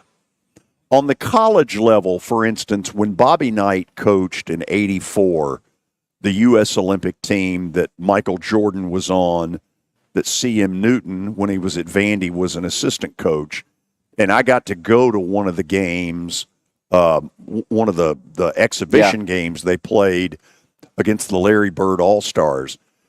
Knight had the ability to get in their grill because they were college kids, and the college coach has that ability. I think Kerr is more of a babysitter in this deal, sort of having to walk on eggshells to somehow tell a Jason Tatum, I'm not going to play you against whoever it is they played 2-3 days ago. Yeah, I think they're going to win this gold. I do think there are 2 or 3 countries that are getting close, but this whole the world has caught up, I ain't buying it. Yeah, they haven't caught up fully, but they have narrowed that gap a little bit. They had to. The gap was right from here to Hillwood. Well, that's true. And the other side of it is you've seen it in the draft with some of these international players more and more each year in the draft. You take the top 10 guys, some years half of them have been from international countries. I mean, that has kind of signaled the alarm a little bit of, okay, it's shifting a little bit. But, I mean, they beat South Sudan by almost 30 points, and they can turn it, they can flip the switch, like you said, whenever they want to. Now, Canada is a team, like I said, that will compete. Serbia. Australia is a team I didn't mention with Josh Giddey. Patty Mills is also on that team. So it's going to take a lot more than Giddey and Patty Mills. Right. France. Better give me a Wilt Chamberlain in the middle somewhere. France with Wembanyama, Rudy Gobert. Decent team. A lot of height. So there's just more. I think there's more teams. There's probably 3, maybe 4 teams that could creep up, but I'm with you. I don't see anybody actually knocking them down. Well, what got me on this was I kept hearing all this hype about South Sudan. Yeah. Okay. They toyed with them. And for that to happen today, they toyed with them. They were talked about as the team that could compete. To which I say, I can't say it. But Steve Kerr, like those coaches are like babysitters of those guys. But just listening to interviews of years past about guys. Now I don't know if they're telling the truth about this, but they talk about playing for your country and they feel cool about playing for their country, and there's pride playing for the United States. And I don't know if I don't know if Steve Kerr has to say, well, you've got to sit this one out. I think those guys are willing to do that for the betterment of the team in this situation. Now I may be totally wrong, but I think for the good, I don't think that they have to be out there on the court for 40 minutes. I think all those guys know that the guys that are their teammates are capable and willing of going out there and playing. I mean, you've got some of the greatest in the world, maybe the greatest. Obviously with LeBron being one of the greatest ever. So I don't know if that's a big deal when it comes to the Olympics about playing time and scoring points. I think these guys just want to win it. Yeah. Billy, do you have their roster in front of you? I can pull it up. Yeah, pull it up in a second because it is an absolute crazy sea of riches. Yeah, while I pull it up, I like what you said, Kelly, about, not playing. Tatum didn't play against Serbia. So, but at the end of the day, I know you like saying this as a joke, Kelly, the whole grow up thing. But he came out and said it was a humbling experience. He's still a young player. He's really good. But for people I turn on ESPN that next morning and First Take and all that, everybody's freaking out that Jason Tatum didn't play. Well, it is a little hard to believe. The whole he doesn't match up with whoever they played, bull. That is a little bull. That's a lot of bull but crap. There's some players that are better than him on that team. Well, okay. the best of the best. Yeah, like this is not. Okay. Do you have the roster in front of you? I do. Okay. Read it to me. Bam Adebayo. Devin Booker. Booker's a stud. He is. Stud. Steph Curry. Pretty good shooter, last I checked. Anthony Davis. Big man. He had that dunk today on that lob was By the way, the flagrant on him was a joke. I didn't see that. Oh my God. Joel Embiid. Who doesn't benched. really appear to have much of a role in this. And I don't know if it's the feeling that he's not 100% healthy, because I know when Joel Embiid is right, he's a stud. Really? Yeah, good. he got benched today. So Kevin Durant as well, who appears to be lighting it up in these first two games. Yeah, he didn't miss he missed one shot a few nights ago. Anthony Edwards, stud. Tyrese Halliburton. By the way, looked like he played on the second team today. Yeah. He says he's the number one guy on the team. So that's what could if beat you them. clear it out and give it to him, he might be. Yeah. Tyrese Halliburton. Okay. Drew Holiday. Gotcha. LeBron James. Mm-hmm. Is he any good? Okay. Derek White. Yep. Who was subbed in for, I forget, was it, oh man, I can't think of it. Kawhi Leonard. I think he was subbed in for Kawhi Leonard. Because Kawhi's hurt. Yes. This is a recording. But head coach Steve Kerr, Mark Few is on the staff. Mm-hmm. Saw that. Mm-hmm. Tyronn Lue. Right. And Spoelstra. The most underrated coach in America. Ty Lue? No. No, Spoelstra. Yeah, man. Spoelstra is a championship coach. He's pretty darn good. I mean, look, maybe I'm wrong, and maybe somebody takes them to the mat. Maybe somebody beats them. I don't believe it. I thought today they toyed with South Sudan. In the first half, it was a rout. I just think they kind of play up and down to the competition right now. But I'm curious some of your opinions. Question number one. Do we have a group in college that could go win the Olympic gold medal in basketball? UConn from last. Bring UConn. Invite UConn. Do we have that still? And are you like me and this whole the rest of the world has caught up is bull? Yes, some have made inroads, but the world, please, it ain't even close. Chauvinistic American pig. I want some of your reactions to what I've thrown out there. As we go to the break, we will take your phone calls.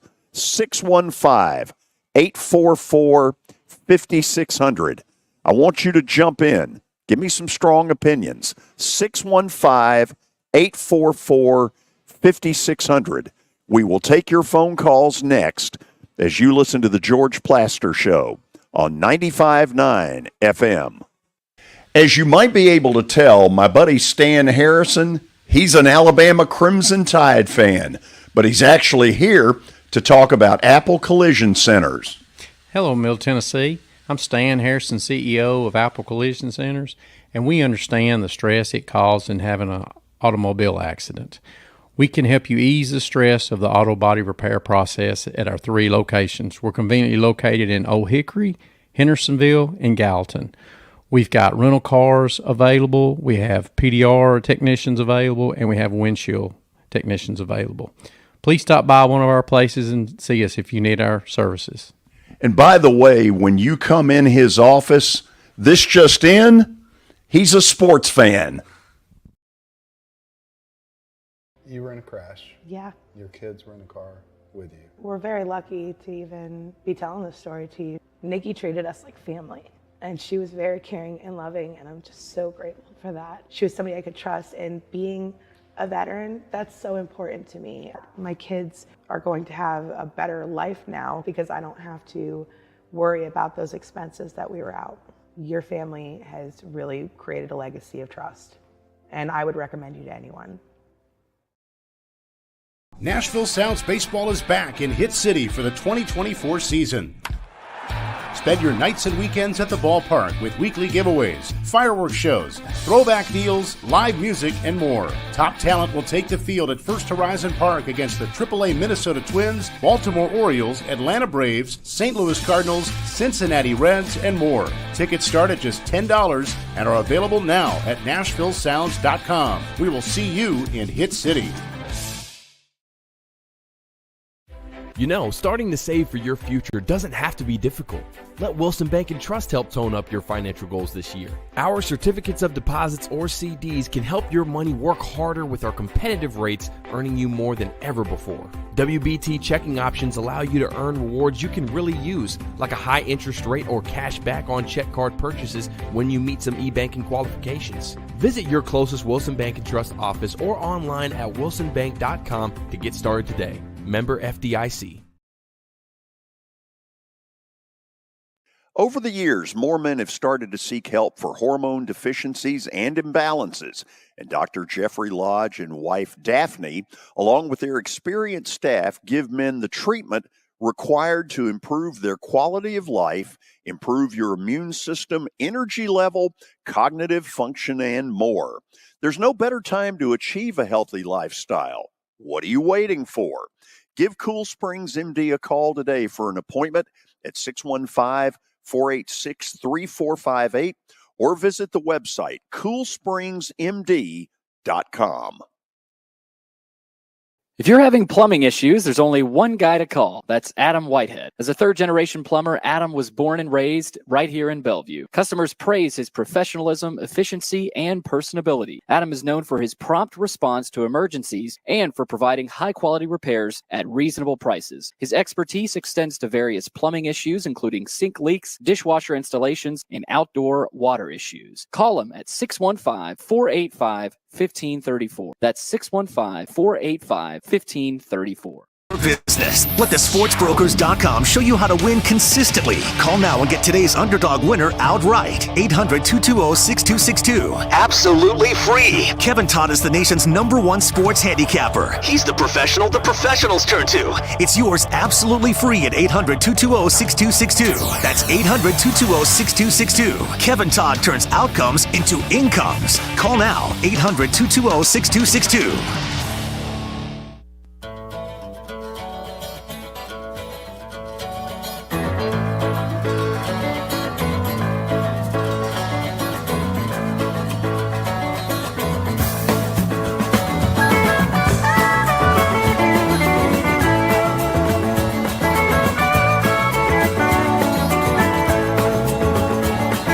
We are back, and we'll go to loaded lines here in just a second. Billy, read me. You were going through a list of, like, first team, college.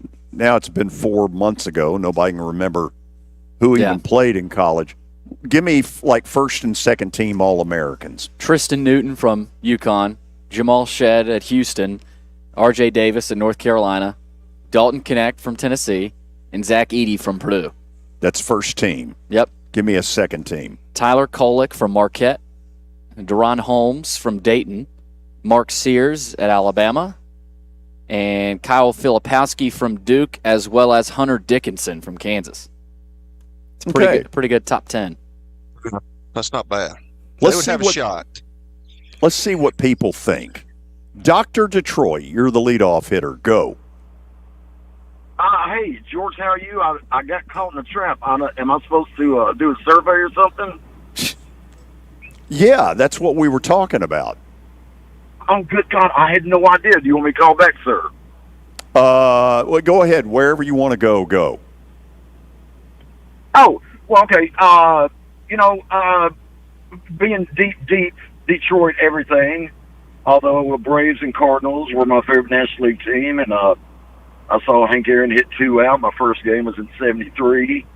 But what do you think of my dedication going to the Motor City this Saturday for the contribution and tribute to the Hall of Famer Jim Leland, Coach Jim Leland? What do you think about that? Oh, I love it. I love it. Yeah, I mean, it don't have to be a player. This coach was a phenomenon. And tomorrow, I will tell you, the great J.K. Simmons, actor, lives in Grosse Pointe Blank. By the way, what a great John Cusack, Dan Aykroyd movie it is. But anyway, tomorrow I'll tell you a story they said about Jim Leland, and you'll probably have to put your mic on mute and go to the ER to have your guts sewn up. I never laughed so hard in my life. But that saga will continue tomorrow. Thank you, George. Okay, I want you to call me back on Monday and let me know what the weekend was like. Kyle in Brentwood, I know you were listening on the basketball stuff. What do you think? What's up, guys? Thanks for taking my call. Sure. Yeah, so going off, I listened to those 2 questions. One being, can teams compete with? Oh no, what was it again? Say that the second one. Could our college kids, because back 40 years ago, the Olympics were the college kids.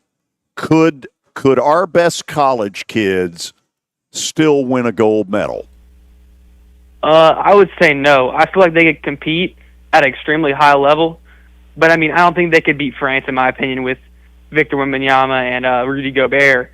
Also, you would have to deal with Serbia and Jokic, but I feel like they could maybe win a bronze medal, maybe be top 5 in the Olympics or in the whatever it is. But no, I feel like the depth for the college kids could play a factor for sure, but I just don't think they can compete with the superstar level of some of these guys that play in the NBA. Yeah, that Victor Wembanyama thing, that's a legit concern. Serious. Because, you've got some height with the college kids and Zach Edey, who's 7'4", but Zach Edey is not the fleetest of feet when trying to guard Wembanyama, if you look at that matchup. And then, like Dalton Knecht, that could be a tough matchup for France, some of the other teams. But the depth is what you would look at. You get into the second half, late second half, and what do you do? By the way, I would assume Reed Shepherd would be on that group. Yes, yeah, Reed Shepherd, I think he got honorable mention, I want to say. Well, now, in fairness to him, it's hard to get on one of those teams when you start, 5 games? Yeah, which was crazy. So actually, Zach Edey's Canadian. He wouldn't count. My bad. Oh, wow. I didn't think about that. I totally forgot about that. Got to find a man in the middle. Yeah. Okay, could we, when you hear the thing, the world has caught up with us, do you think it's true? I feel like it's not true, but it's about to be true in, let's say, the next 10 to 20 years. If you really look at the top 5 players, obviously Jokic would be on that list. Giannis Antetokounmpo from Greece would probably be on that list. And you're looking at these guys, Luka Doncic, Shai Gilgeous-Alexander. These guys are arguably all in the top 10 in the NBA. And I feel like if you really look at these last couple years, obviously Jason Tatum is American and all that, but I feel like the USA will always be on top, but I feel like the rest of the world, especially France, if you look at some of these guys coming from France, I mean, I believe 3 of the top 12 draft picks came from France, which is insane in my opinion. So, I mean, if you look, man, I don't think you can catch up with the U.S. just because of how many players are coming from the U.S., but I feel like at the superstar level, they have not only already caught up to the U.S., but might be surpassing in the next couple of years. Interesting. Good stuff. Appreciate your call. Yeah, thank you. By the way, is Giannis already out? Has Greece been eliminated? I thought I saw that. Yeah. The other day. They asked me to play. Kelly, that would I not mean, have helped them one bit. What would you have done? Would you have brought water? I would have shot the half hook. By the way, the reason I'm not on the team, I didn't make weight. Jaden in Franklin. Some more. Yeah, absolutely. Jaden in Franklin, Tennessee. Welcome. Hey, thank you. I do not believe that the world is caught up. I don't. I think they have superstars, they have good players, but they do not have good teams. And that's what they're lacking. As far as college kids, I don't know. I'd be curious to see. But, I mean, like, our college guys were keeping up with our U.S. team when they played each other. And Cooper Flagg, I don't know if you consider him a college kid yet because he hasn't played one game. But he has as much confidence as a high schooler I've ever seen. Shooting over Anthony Davis, no problem. I don't know if you've seen the highlights or not. Like, a stud, no doubt. He is a stud. You know, what's interesting is there's a part of me that would almost like to see, like in horse racing, they'll have 1A and 1B. I'd almost like to see our college group as a team, let the pros win the gold, but see how far the college guys could go. Kelly, I'll admit, I would love to know. I'm with you. I think they could compete. I'm not sure. I'm not sure that they could win it. I think they would. I think they would medal, but I don't know if they could win the gold. Yeah, I'm with Kyle. Yeah, I'm with Kyle earlier too. Like, they would get something. I think bronze, silver would still be really tough. They would hold their own. Maybe not elite standards though. Jaden, you pay a lot of attention to this. I can tell in talking to you. Where would the college kids suffer the most if they were in this tournament? I would say speed of knowledge. Like, your brain's still developing in that age, especially if you're a male. I mean, you're still trying to figure things out. And, I mean, I think just speed is one thing. I mean, I think these high school kids are more athletic than ever. I think speed, they'll catch on quick. But I think the IQ of the game, that's why Jokic can jump over a telephone book and still be a league MVP because his IQ's through the roof. I think it takes time. I think that's just a big factor in it. I think that's why LeBron's going to be able to play forever because his IQ's through the roof and, picking people apart because they want to use their athleticism. They want to jump out, but that's not the right play. They need to be smarter. Yeah. Good call. Thank you. Yeah. Thanks, George. By the way, Kelly, I kind of agree with him. Me too. I thought he was pretty. He's obviously knowledgeable about the game. He understands it. I'm with him. When he said that about Jokic, though, that's funny, but that's true. I mean, guys that understand the game. Like, I played with guys that had no clue. They were just ultra talented athletically, but then you had guys that had been there, that had played, and then when I started getting, 9, 10, 11 years in the league, I understand. You start understanding things better. You wish you would have had that when you were younger, but, like, experience plays a huge part in just knowing how to play the game. And, like, you'll be in a meeting sometimes with a coach, and you're like, I've seen that for 4 or 5 years, and, like a light bulb in your head is like, oh, like, why didn't I think of that earlier, So he's got a huge point, but I think our college kids could hang. I don't think they can win the gold medal. I really don't. I think they'd probably get a bronze, though. I do. Kelly, repeat after me. I am in fuego. Oh gosh, here Yes. we go. We'll you're find picking out. against the White Sox. We'll find out what that means when let's we go, come back. guys. Shut his mic off. Stay tuned. Good afternoon. Still busy on the South Loop, the West Loop. It's crowded now, right on schedule on 24 out through Antioch, continuing into Murfreesboro. Plenty of radar out in that area in Rutherford County this afternoon, especially 24 around 840. Be careful. Whether you need a new roof repair, or roof replacement, Independent Roofing Specialist has you covered. Check them out at irsroofs.com. That's irsroofs.com. I'm Commander Chuck with your on-time traffic. Ew, gotta get rid of this old Backstreet Boys t-shirt. Tell me why. Because it stinks, boys. Tell me why. I've washed it so many times, but the odor won't come out. Tell me why. No, you tell me why I can't get rid of this odor. Have you tried Downy Rinse and Refresh? It doesn't just cover up odors, it helps remove them. Wow, it worked, guys. Yeah. Downy Rinse and Refresh removes more odor in one wash than the leading value detergent in 3 washes. Find it wherever you buy laundry products. O'Reilly. Check engine light on? Take the guesswork out of your check engine light with O'Reilly Veriscan. It's free and provides a report with solutions based on over 650 million vehicle scans verified by ASE certified master technicians. And if you need help, we can recommend a shop for you. Ask for O'Reilly Veriscan today. O'Reilly Auto Parts. Buyandtow.com. Get cash for junk cars. Do you have a vehicle that's become a problem? You can get cash in your hand today and your vehicle hauled away. They'll buy your vehicle no matter the condition, in your driveway, at your mechanic shop, or even on the side of the road. Give them a call today at 615-480-6473 or visit buyandtow.com. Get cash in your hand today and your vehicle hauled away. 615-480-6473. Buyandtow.com. That's buyandtow.com. What happens when the thrill of Powerball meets the thrill of NASCAR? You get a chance to win an exciting trip for 2 to the NASCAR Championship Race in Phoenix, Arizona. Plus, the chance to win $1 million in a special drawing. Enter the NASCAR Powerball Playoff Second Chance Drawing at TNVIPRewards.com between June 17th and July 31st for your chance to win.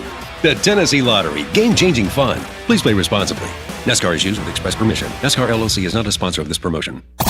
The 2024 Atlanta Braves are on a mission to bring home a 7th straight NL East title and head back to the Fall Classic. Harris to the warning track. Harris will leap, and he got it!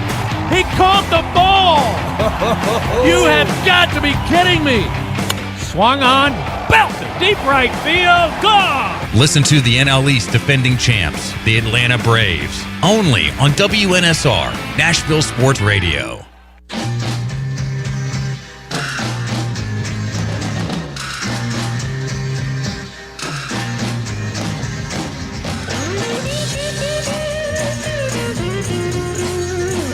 Final segment on a Wednesday.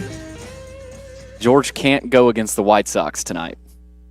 No, they've already played and gotten clobbered. 17th straight loss. 17 losses in a row. By the way, the Braves, my senior year in high school, lost 17 in a row with a starting rotation that included Maximino Leon. Thank you. Bart Durham, Injury Law, brings us bet of the day. Give him a call, 615-242-9000, or log on, bartdurham.com. Last night, you guessed it, the D-backs beat the White Sox. 17-0. Good Lord. This is awful. Why do I not get any credit for any of this? What do you think? Well, I know why. Kelly dogs it. It's unbelievable. Like the White Sox. Like, how many people are going to? Is it still Comiskey Park, George? It's U.S. Cellular. U.S. Cellular or something like that. It's ugly. Are they able to pay their mortgage? Like, are they getting anybody to the game? You know, surprisingly, it's not totally empty. It's not Oakland. Oh no, nothing is Oakland. So, let's get to some real competition that will more satisfy Kelly, like I give a damn. We're going to take the Padres tonight at home against the Dodgers. Number one, the Padres hate the Dodgers.